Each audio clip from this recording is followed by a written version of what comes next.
Nggak perlu waktu lama, 5 menit, tapi 3 tahap tadi dilakukan bersamaan. Monggo, silakan, Mas Jo. Oke, baik. Makasih Mas Gunggung. Wah, Nunggu enak tariknya banget sembari ya, diberikan pas nyaman banget kaget. ya, rileks banget. Padahal Nanti cuma ada 10 audio menit yang tadi ada kita lakukan. bunyi-bunyinya, ada.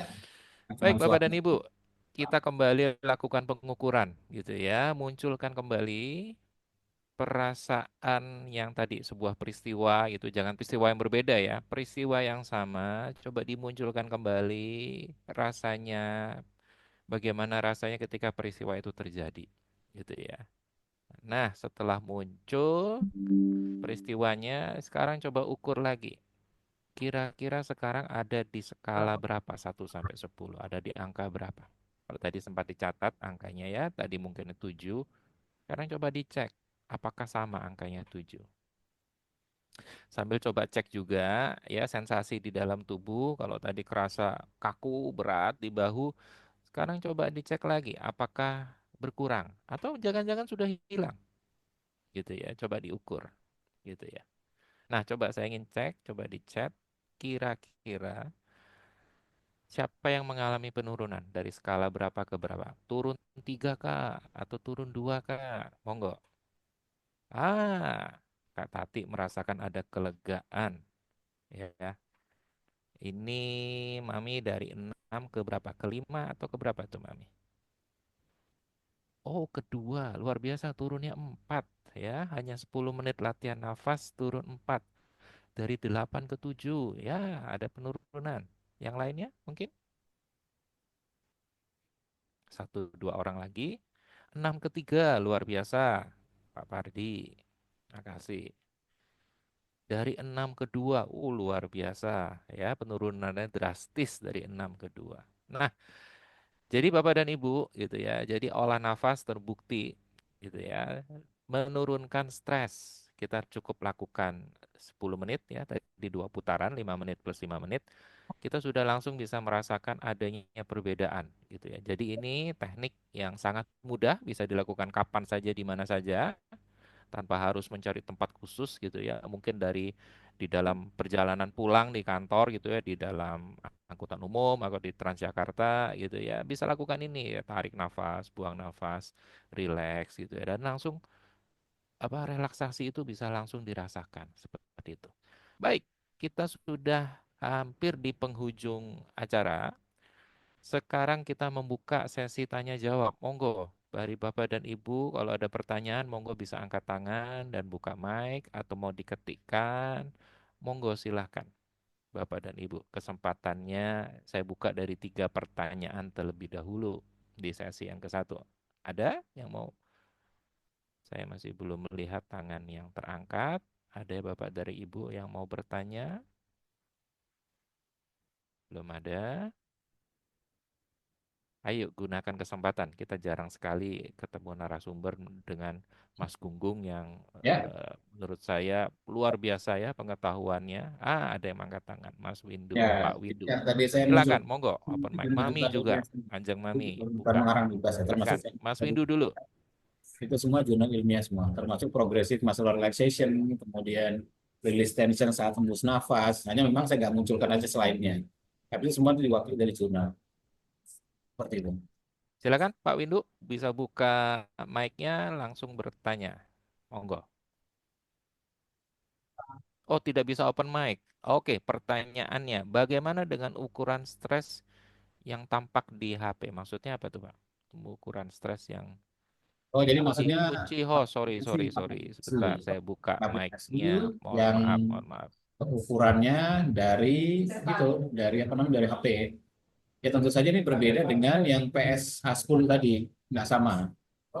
Karena kalau yang dari HP itu tergantung jenis aplikasinya, kan? Yang terhubung dengan smartwatch itu ada algoritmanya sendiri. Misalnya kayak Bayesian Index itu lain, itu dipakai sama beberapa smartwatch untuk mengukur korelasi dari data-data HRV yang berhasil ditangkap oleh alat, lalu dimunculkan dalam indeks Bayesian namanya, Bayesian Stress Index namanya. Itu berbeda dengan PSS 10 tadi, karena PSS 10 kan ini kuesioner, ya Ya, kan? subjektif sifatnya. Istilahnya kuantitatif lah. Kalau Ya, yang dari HRV yang nempel di badan itu kualitatif, itu lain. betul. Yang ada masalah, kalau kita pengen pakai salah satunya boleh-boleh aja. Sudah dibuka. Siapa yang mau buka mic? Monggo. Pak Windu, silakan Pak Windu. Ya, terima kasih izin tanya ke Mas Gunggung. Tadi disampaikan OMG itu sudah ngukur alat untuk indeks stres ya. Tadi kalau dari Mas Jo tadi ngukurnya pakai yang apa Persepsi. form tadi gitu ya. Betul. Nah, kalau di OMG ngukurnya pakai apa, Mas? Mungkin itu pertanyaannya. Makasih. Kedua cara pengukuran, yang pertama kuantitatif, biasanya bentuknya kuesioner, itu biasa dipakai sama psikolog, sama ya semua yang sifatnya pertanyaan-pertanyaan lah. Nanti dari pertanyaan itu ada scoringnya, baru nanti ada dirata-ratakan, dihitung, nanti muncul skor akhirnya seperti apa. Nah, yang kedua namanya kualitatif. Kualitatif itu biasanya ada alat yang nempel di badan orang itu. Yang paling sering itu alat HRT. Jadi smartwatch mahal seperti Apple Watch, kemudian Huawei GT3 atau apa saja lah begitu, yang bisa memunculkan data heart rate, itu biasanya punya mekanisme untuk menentukan berdasarkan algoritma tertentu untuk stress index-nya. Itu disebut dengan kualitatif. Jadi Pak Windu nggak perlu ditanya lagi sama alatnya. Nomor satu, apakah Bapak stres begini-begini? Nggak ada, alatnya nggak akan hanya begitu. Karena kualitatif, dia akan membaca dari pergerakan heart rate-nya, lalu dia menghitung dengan data-data HRV, baru setelah itu dia ambil berdasarkan suatu algoritma tertentu, misalnya Bayesian Stress Index, baru setelah itu muncul skornya. Ini skornya disebut sebagai skor stres kualitatif. Nah, mana yang lebih baik? Ya, semuanya rata-rata baik. Ini kan hanya masalah sudut pandang yang berbeda saja. Yang kualitatif enaknya nggak perlu diajak ngobrol bapaknya. Udah langsung muncul sendiri tuh di alat tuh. Langsung lihat aja, wah merah nih. Wah, skornya lagi stres, langsung ketahuan. Begitu dicek, oh ya heart rate-nya tinggi. Tapi kalau kuantitatif, kelemahannya itu diantaranya adalah Bapak bisa berbohong. Bapak bisa bohong kalau kualitatif tuh. Kalau pakai scoring berdasarkan kuesioner kan, makanya harus jujur. Misalnya nih, contoh tadi kan ada 10 pertanyaan. Bapak jawab kolom pertama semua boleh nggak? Boleh, Pak. Nggak ada yang ngelarang. Ya kan, Pak Windu jawab aja kolom pertama semua. Kayak tadi yang pakai jot form itu kan, nah, coba saya lihat contohnya ya. Nah, ini jot form nih. Misalnya di kolom pertama itu kan ada tidak pernah. Nomor satu, dalam sebulan terakhir, seberapa sering Bapak merasa kecewa karena sesuatu tidak terjadi? Jawab saja tidak pernah. Nomor dua, jawab saja tidak pernah. Nomor tiga, jawab saja tidak pernah. Semua sampai 10 jawab tidak pernah. Boleh nggak? Boleh, kalau kuantitatif. Jadi Bapak bilang bisa nggak jujur tuh di situ tuh. Ya kan? Maka kalau sebuah pertanyaan indeks yang kuesioner kuantitatif itu diharapkan peserta harus jujur dalam mengisi. Beda kalau kualitatif. Kalau kualitatif karena alatnya nempel di badan Bapak, saya nggak perlu tanya. Saya tinggal lihat aja, heart rate Bapak 100 nih, oh stres pasti. HRV Bapak jeblok nih, stres pasti. Nggak usah saya tanya lagi, Bapak nggak bisa bohong. Misalnya ditanya, aduh, perasaan saya saat ini biasa aja mas. Enggak Pak, ini heart rate Bapak tinggi, nggak mungkin Bapak biasa aja. Nah itu bedanya kualitatif sama kuantitatif. Jadi kuantitatif ini dipakai di seluruh rata-rata psikolog-psikolog yang melakukan kuesioner. Dan ini sangat umum sekali, tidak ada masalah. Tapi syaratnya Bapak harus jawab dengan jujur. Seperti itu. Baik, Terima mudah-mudahan. kasih. Terima kasih Pak Windu. Monggo Mami, silakan. Oke, selamat sore Sugeng Sonten, Mas Gunggung, dan semuanya. Suaranya dengar nggak, Kak? Dengar jelas Mami. Jadi tadi relax nih, relax makanya kan begitu, karena terbiasa kalau kita relax kan pejamkan mata tuh Kak.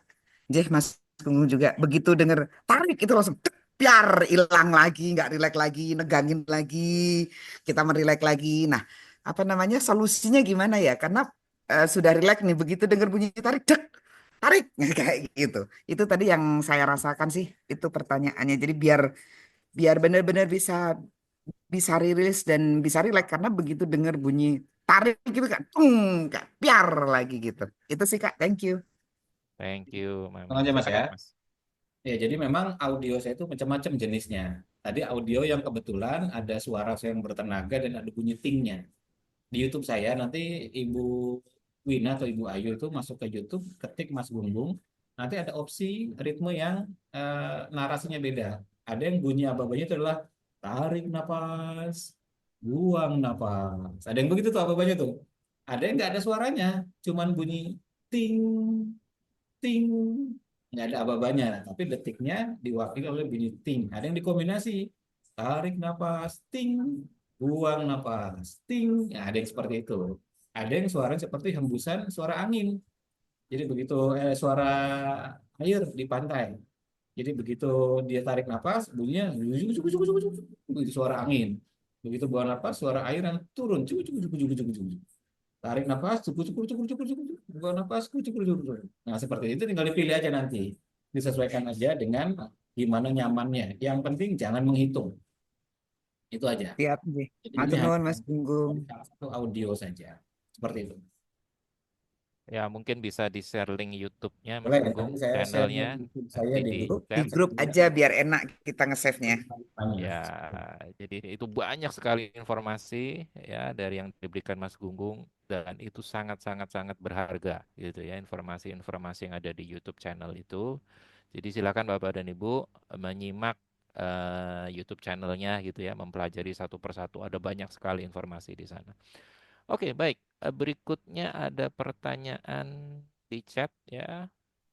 Saya coba baca. Oke, sebentar. Tadi mana ya? Ada yang nanya 478. Wah, nggak nemu. Tadi sempat saya lewat gitu ya. Mungkin Mas Gunggung bisa menjawab. Ada teknik 478. Bagaimana Oh, itu? Apakah bisa menurunkan stres? ya, jadi pada dasarnya semua teknik pernapasan bisa saja menurunkan stres apa saja. Cuman saya pilihkan 55 karena yang paling mudah dilakukan. Pertama, ritme 55 ini frekuensi 0,1 Hz. 0,1 Hz itu adalah frekuensinya gelombang Mayer. Apa itu gelombang Mayer? Itu frekuensi pembuluh darah arteri. Jadi badan manusia itu punya frekuensi. Nah, pembuluh darah arteri kita frekuensinya 0,1 Hz. Itu bisa distimulasi dengan ritme 55. Ritme 55 frekuensinya 0,1 Hz. Kalau diukur pakai alat ukur HRV, frekuensinya 0,1 Hz. Apa keuntungan kita pakai ritme 55? Pertama, pembentukan gelombang alfa. Setiap kita pakai latihan ritme 55, otak kita, gelombang otaknya akan turun dari beta menjadi alfa. Yang kedua, terjadi pelenturan pada pembuluh darah arteri. Setiap kali kita ritme 55 akan menstimulasi gelombang Mayer. Mayer itu nama penemunya ya. Jadi di waktu itu melakukan riset terhadap pembuluh darah hewan, diteliti ternyata pembuluh darah hewan itu berdenyut dengan frekuensi 0,1 Hz. Lalu dia teliti pada manusia ternyata sama. Kecuali beberapa hewan tertentu seperti apa namanya kelinci itu agak berbeda. Tapi kalau misalnya pada manusia itu 0,1 Hz, maka akhirnya dari penipuan itu dinisbatkanlah kepada namanya sebagai gelombang Mayer. Sebenarnya penemunya ada tiga, itu Traub, Hering, Mayer. Tapi yang terkenal sebutnya sebagai gelombang Mayer, yaitu pembuluh darah arteri, frekuensinya 0,1 Hz. Nah, jadi kalau kita stimulasi pakai 0,1, maka terjadi pelenturan pada seluruh pembuluh darah arteri di badan kita. Ya kan? Yang kedua terjadi penurunan gelombang otak dari beta menjadi alfa. Jadi secara alamiah 55 akan menciptakan gelombang alfa dan ini sangat bermanfaat untuk penurunan stres. Maka saya pilih 55 bukan 478. Kenapa? Pada 478 itu ada 7 detik yang menahan napas. Berarti ada kenaikan stres secara alamiah tuh, ya kan? Karena ada 7 detik menahan napas. Kan 478 itu maksudnya 4 detik tarik napas, 7 detik buang napas, tahan napas, dan 8 detik buang napas. Dia sebenarnya memicu prolonged expiration, tetapi sedikit lebih berat. Lebih gampang menggunakan 55 lebih alamiah, karena hanya tarik buang saja, tidak ada tahan napas, jadi tidak menciptakan stres sama sekali. Seperti itu, dibandingkan 478. 478 itu aslinya, itu penelitian yang untuk memudahkan tidur. Aslinya itu asli penelitian dari dokter itu begitu. Tapi orang banyak salah tafsir terhadap 478, maka saya tidak pernah pakai. Seperti itu, kita pilih yang gampang saja untuk umum, 55. Pokoknya ingat selalu, 55, itu aja. Jadi kalau siapapun yang hadir pada sore hari ini yang mendengar rekaman ini, ingat-ingat aja, kalau lagi stres, pikiran, perasaan, dan sebagainya, lakukan ritme 55 dengan cara seperti tadi. Kendorkan otot-otot wajah sampai terbentuk ekspresi wajah yang datar. Lalu setiap kali buang napas, release tension. Udah itu aja, jadi patokan. Berapa lama Mas? Diulang-ulang sampai stresnya hilang. Diulang-ulang sampai keselnya hilang. Diulang-ulang sampai sebelnya hilang. Diulang-ulang sampai keinginan untuk urus-urus mukanya dia itu hilang. Itu kan bukan jeng mami bina ayu kan pengen ngerus-ngerus mukanya kan. Sampai hilang, semua hilang. Begitu udah hilang, udah kita menjadi observer saja. Jangan sesuatu yang sifatnya responsif ya. Kita hanya mengobservasi aja. Cukup amati, sudah selesai. tidak terlibat di dalam kemelekatan pada perasaan seperti itu. Ya, kayak gitu. Baik, terima kasih Mas Gugung. Tadi yang bertanya Ibu Horida, gitu ya. Mudah-mudahan tidak. Mungkin kesempatan yang lain, ada yang mau Maghrib bertanya justru sambil ini saya buka melihat puasa. chat. Oh iya, terasa kita sudah di penghujung, jadi saya mohon maaf, kita segera akhiri gitu ya. Nah, di panggung acara kita akan akhiri dengan dokumentasi, mungkin bisa buka kamera sebentar. Jadi tinggal ngomong di grup, silakan nanti kita bikinkan lagi. Ya, siap. Oke, ada yang bisa buka kamera. Terima kasih, Bapak dan Ibu. Ya, oke, baik. Layar pertama, ya izinkan saya foto. Siap, Bapak dan Ibu. Pose yang terbaik. Ya, satu, dua, tiga. Oke, sebentar ya. Saya ke layar yang kedua sekarang. Oke, siap, Bapak dan Ibu. Satu, dua, tiga.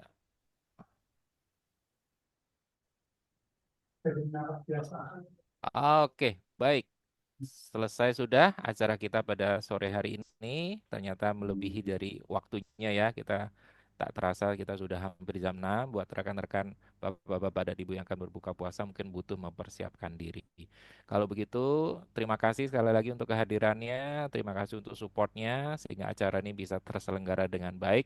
Secara khusus untuk Mas Gunggung ya yang menyediakan waktu di hari Minggu gitu ya untuk bisa berbagi pengalaman, berbagi ilmu bagi kita semua. Kalau begitu, kita akan sama-sama undur diri. Saya hitung dalam waktu 5 gitu ya. 5, 4, 3, 2, 1. Saya akhiri. Terima kasih semua. Selamat sore.